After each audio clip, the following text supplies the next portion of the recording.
கழிவு நீக்கம் என்பது என்னன்னா, மலச்சிக்கல்லாம் இல்லாம இருக்கணும் அப்படிங்கிறது என்னன்னா, கழிவுகள் வந்து உடம்புக்குள்ள இருக்கிற கழிவெல்லாம் உறிஞ்சப்பட வேண்டும். அத நம்மளால உணரணும். என் உடம்புல கழிவுகள்லாம் இருக்காது பாப்பா. அப்படியே பிச்சுக்கிட்டு அப்படியே சுத்தமா போயிடும்.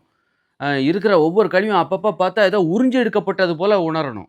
அதான் கழிவு நீக்கம். நீங்க மலம் கழிக்கிறீங்க, கொஞ்சோண்டு உள்ள இருக்குன்னு நெனைக்கிறேன்.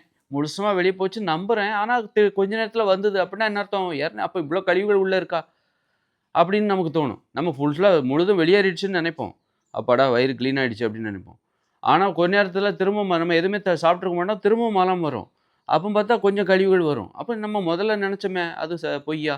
அப்போ அந்த அளவுக்கு நமக்கு சந்தேகமே இடம் இல்லாம, என் உடம்புல கழிவுகளே இல்லங்க. உறிஞ்சு எடுக்கப்படக்கூடிய தன்மை வந்து அந்த கல்லீரலுக்கு உண்டு. கல்லீரல் வந்து என்ன பண்ணும்னா, உடம்புல இருக்கிற கழிவுகள எல்லாத்தையும் உறிஞ்சு எடுக்கும். எடுத்து அத எப்படியெல்லாம் வெளியேத்தணும், அப்படிங்கிற தன்மை கொண்டது தான். அப்ப அதற்கு நம்ம என்ன கல்லீரல்லாம் சிறப்பா வேலை செய்ய வைக்கிறோம். அதற்கு நம்ம கடமைகள் இருக்கு. வெறும் உணவு மட்டுமே சாப்பிட்டா மட்டும் போதாது. செரிமானத்திற்கு என்ன பண்ணணும், நல்ல டெய்லி 2 நெல்லிக்கா, அதோட ஒரு காய்கறி அதாவது பீட்ரூட் அல்லது நூக்கல், அதோட புதினா, கொத்தமல்லி சேர்த்து ஒரு ஜூஸ் போட்டு தேன் கலந்தும் குடிக்கலாம், கலக்காமலும் குடிக்கலாம். ஒரு 1/2 லிட்டரா வச்சு 1/2 லிட்டர் தண்ணீர காலையில குடிச்சிரணும். இந்த மாரி குடிச்சிரணும். வெறும் தண்ணி குடிக்கிறத விட, அதோட மதிப்பு கூட்டப்பட்ட தண்ணீர் இது. இதில வந்து என்ன பண்ணுவோம், நெல்லிக்காய் சேர்க்கிறோம், புதினா சேர்க்கிறோம், கொத்தமல்லி சேர்க்கிறோம், ஒரு பீட்ரூட்டு அல்லது ஒரு நூக்கல் 2மே சேர்க்க வேண்டாம். ஒரு நாளைக்கு இந்த மாரி எளிமையா ஒரு 1/2 லிட்டர் காலைல குடிச்சிட்டோன்னு வச்சுக்கங்க, அந்த கல்லீரல் அப்படி வேலை செய்யும். அதுபோல சாப்பிட்ட உணவு இருக்குல்ல, நீங்க எப்பல்லாம் சாப்பிடுறீங்களோ, சமைத்த உணவுகளை சாப்பிடும்போது வெந்நீர் குடிக்க வேண்டும்.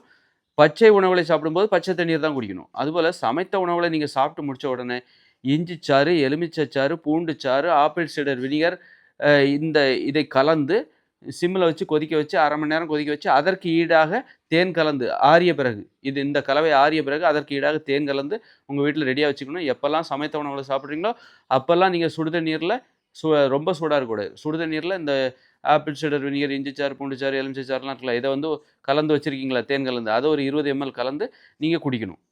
ஒரு 200 எம்எல் சூடான தண்ணீர்ல கலந்து இத குடிச்சீங்கன்னா, இது ஒண்ணு.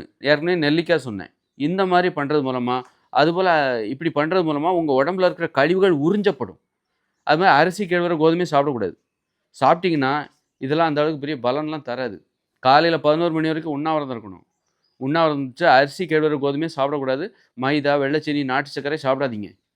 அது வந்து நோய்களை தரக்கூடிய இனிப்பு. தேன் சாப்பிடலாம், பனை வெல்லம் சாப்பிடலாம்.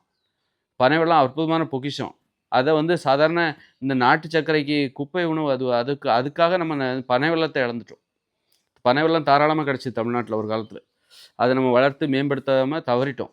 இப்படி இந்த மாரியான ஒரு உணவு முறை நம்மகிட்ட இருந்ததுன்னா, மாமிசம் சாப்பிடலாம், மீன், முட்டைலாம் சாப்பிடலாம். அப்போ அந்த மாமிசம்லாம் கொஞ்சம் நச்சுத்தன்மை நிறைந்தது. அதில சத்துக்களும் இருக்கு, ஆபத்தும் இருக்கு. இருந்தாலும் அதெல்லாம் அந்த கழிவுகளெல்லாம் உறிஞ்சி வெளிய எடுத்து வெளிய தள்ளணும். கல்லீர பவர்ஃபுல்லா வைக்கணும். கல்லீரல அப்ப டெய்லி நெல்லிக்காய் 2 நெல்லிக்காயோட இந்த புதினா, கொத்தமல்லிலாம் சேர்த்து ஜூஸ் போட்டு ஜூஸ் போட்டு நம்ம சாப்பிடணும். அதுக்கு தான் பாருங்க புதினா, கொத்தமல்லி வாங்கி வச்சிருக்கேன். உள்ளுக்குள்ள நெல்லிக்காய் வந்து இந்த மிக்ஸில இருக்கு. டெய்லி காலையில இந்த மாரி தான் பண்ணா தான் அந்த கல்லீரல் அற்புதமா வேலை செய்யும். கழிவுகள உறிஞ்சு வெளிய தள்ளிரும். உங்களுக்கு நீங்க அத உணர்வீங்க. கல்லீரல் கழிவுகள்லாம் எப்படி வெளிய போகுது பாருங்க. டச்சுக்கு டச்சுக்குன்னு.